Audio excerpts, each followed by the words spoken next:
every day of the week. When the world comes together, united as one, sharing stories through the eyes of InView TV. Through the eyes of, through the eyes of, through the eyes of InView TV.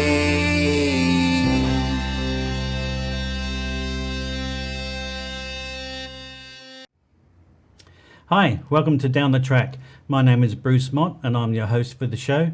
Tonight we have Pro Slammer driver Mark Hinchelwood joining us. Mark's got a lot to tell us. Obviously there's a lot happening with the sport right now, and certainly the surprise everybody sort of saw yesterday was that Mark's come out and announced that they're expanding to 2 cars. So that's fantastic news. Can't wait to talk to him. There's so much to talk about, so we're going to get straight into it.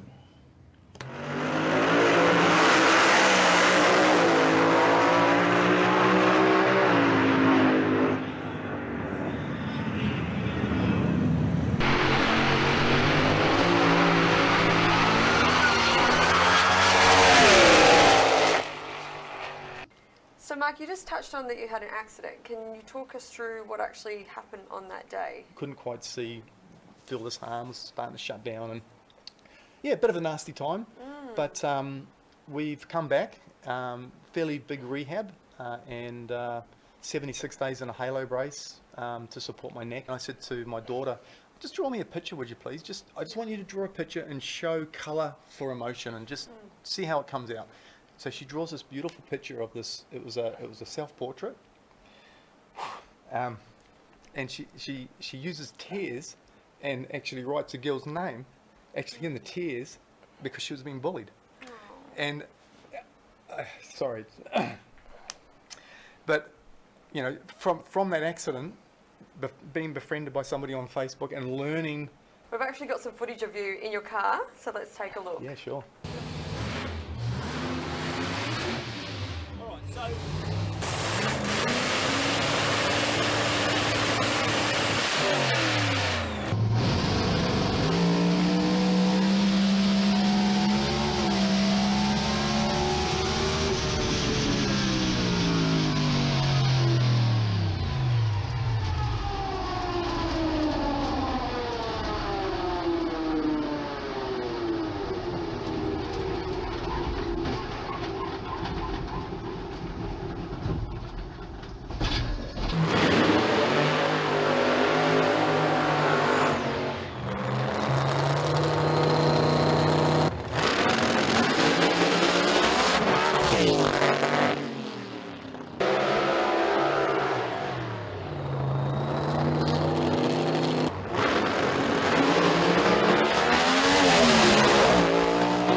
Mark Hinchelwood, welcome to Down the Track. How are you?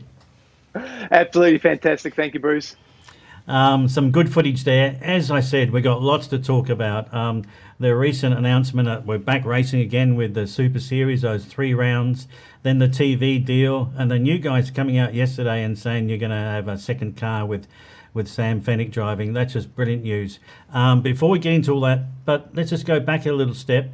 How did you become the driver of the AC Delco Pro Slammer? What was your journey to get to where you are today? Okay, Bruce. So really, the fundamental basics of being a drag racer is you've got to like speed. You've got to have the need for speed. You need to have some adrenaline, because this is an adrenaline pumping action sport. It really is.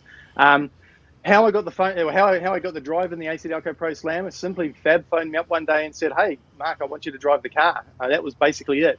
Obviously, there's a big backstory to that. Fabietti Race Engines had been a supporter of my company, Motorsport Connections, for many, many years.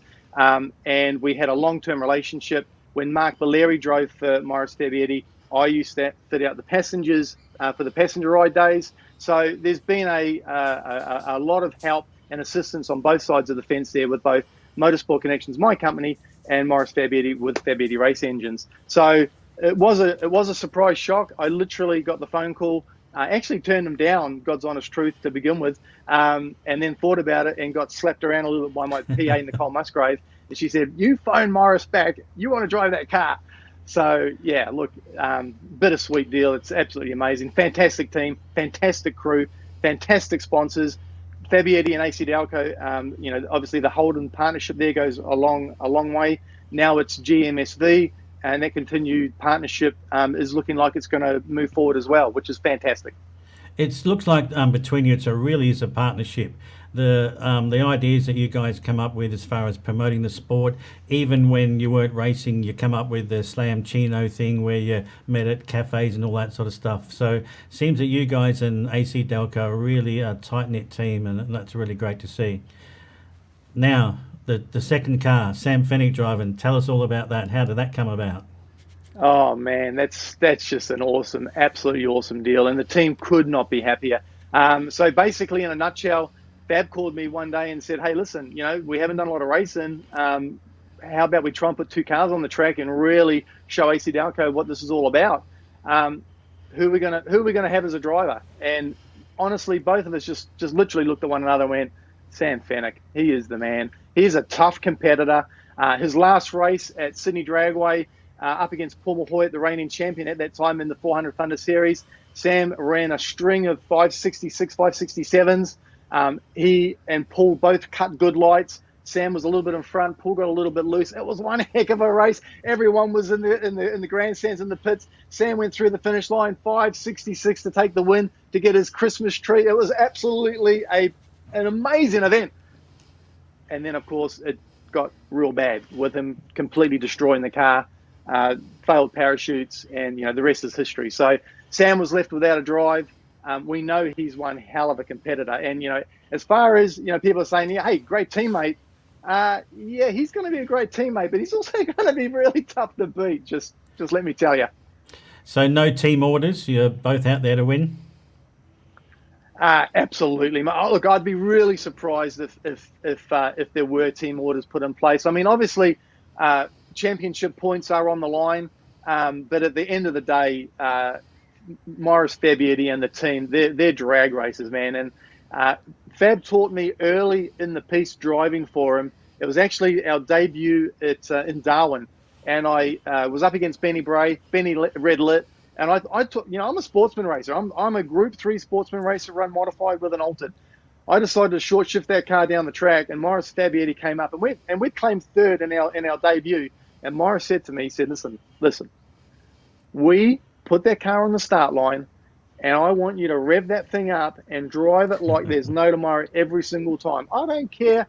We need the data, and I want to go fast. So to answer your question, there's not going to be any team orders. It's going to be, boys, just go out there and wring its neck. And are both cars identical, or is there some differences between the two? Okay, so the car that Sam Fennick is running is actually our passenger ride car. So under the sponsorship deal that we have with AC Delco and GM and GMSV, we have the passenger ride car now, which is basically set up for prize winners, or for people that want to pay for a ride, or that want to win promotional events. So we ran the Power and the Passion last year through AC Delco. So that car is basically it's a championship winning car. It's a great car. However, it is a little old in the sense that it's 13-year history. But I'm telling you right now, I know for a fact that Morris Fabietti has got some unfinished business with that car, and he's not going to give Sam Fennick no slouch. That thing's going to go good. I'm sure, yeah. So, I mean, what are the goals of the team? You got 3 rounds. I assume you're going to attend all 3. And what's the goals? You're out there to win rounds. You're out there to win the championship. What are the goals for the team? Absolutely. The cars are definitely there for one reason, and that is to try and win races. And, from a sponsor's point of view, you can be as flashy as you want, but at the end of the day, the sponsor wants results, and they want you to win meetings. And coming from the sportsman ranks as a kid who growing up watching the door slammers, the Victor Brays, the Zaps, and Morris Fabietti in his own right, to be on the start line now and actually to be driving these cars, is absolutely a dream come true. So I want a Christmas tree. I really want a Christmas tree. Fair enough. Yeah, I mean that's what you're all striving to win. So good on you for saying, well, that's what I'm there to do. Yep. And as you say, the team's there to win. Morris wants to win. He's got all the nous. He's got some good people behind him. Now he's got two great drivers. So definitely got every chance in the world to get out there and be at the front end of the whole thing. Other thing I want to talk about, the TV deal. So that seems a great announcement for the sport. Foxtel here, KO, and then there's MAV TV and the one in Canada. And yeah, what a great announcement. So what's your thoughts on that? So from what I've read, they're talking about a 2.5-hour show. They're talking about it potentially going out to 70 million homes. That number is just staggering to me. I mean, it's absolutely amazing. From a sponsor's point of view, shucks, drag racing is one of the best kept secrets. You got 2 cars on the track. The TV cameras are going to be on one of those 2 cars. It's a phenomenal deal. From a team point of view, value supporting back to these sponsors is absolutely incredible. So it's going to be a win-win for teams, for sponsors, and even for the fans to be able to actually see what we do down under, to all you Americans out there. So, because we've got some pretty fast cars, just let me tell you. Yeah, it's going to be fantastic for the overseas viewers, of course, and for the Australian viewers. So to be able to follow the sport on any device, whether it's KO, Foxtel, whatever the case may be, fantastic for the sport. And not only was it an announcement, but it's not an announcement saying, well, this is something happening next year. It's saying, well, this is happening in the very next event in, 2 weeks' time. So, yeah, that's brilliant. And you must be looking forward to speaking at an event in 2 weeks' time. A long time, well, you were out in the test and tune recently, but a long time since you've been in competitor mode. You must be really looking forward to getting out there in the 2nd of April and getting in the track at Willowbank. Yeah, absolutely. So Good Friday, it's going to be, we're going to turn it on for Willowbank Raceway. We were actually joking earlier on today about, shucks, do we know the way actually up there? Because, obviously the roads have changed a little bit since, it's been a long while since we've actually taken the road trip. Most of the crew are actually opting to drive up, which is really cool. So, again, the whole Fabietti team, we actually drive up together. It's going to be really, really good. Sam's guys and Sam's actually flying in, but that's cool. It's going to be awesome to catch up with those guys. So Pro Slammer, we've got Stephen Ham, or the Haminator as I like to call him. We've got Michelle Davies. I call her the Pocket Rocket. We've got Russ Pavey, obviously Sam Finnick, and myself. So it's going to be fantastic. We really want to put on a great show. So if you're up in Queensland way, come and check out a drag race meeting. Easter weekend, Good Friday, all the fun and games start to kick off. Yeah, well, I'll certainly be there for sure. So let's hope all the fans pile in and see drag racing live again. Now, before we go, Mark, I've got a couple of questions from Facebook I want you to answer. So recently you did your PB, 5:69 at a test and tune. Yay! Well done. Someone's asking here, now that you've done that, let's have a look at this question. You can answer that for them. The car has proven it can go into the 60s. Do you think it can go into the 50s? Oh, far out. That's a really, really good question, Harry. Okay, so to answer your question, so I'm driving I suppose you call it the number 1 car or the brand new car. So both cars are Murray Anderson chassis. The number 2 car or the passenger ride car, actually, we thought was a little heavy, having that it's got the passenger framework and roll cage, etc. However, the new car is actually fairly heavy in the sense of it's got a bigger diff. It's got a 4-speed transmission over a 3-speed transmission. So we actually are a little bit overweight. So to answer your question, if you take weight out of a vehicle, typically they go faster. So Harry, stay tuned, watch this space. We're going to turn it on. So I'm not saying that we're going to go faster in Queensland. That Sydney track, now they've undergone and done their $11 million upgrade. I've got to tell you, that Sydney track is absolutely friggin' awesome. And what Daryl Stevens and Frank Terabay and Craig Burns on the board and Anthony Panetta are doing at the moment is absolutely on point. It's a fantastic place to race. So not just crediting Willowbank because that's a great spot, but yeah, look out.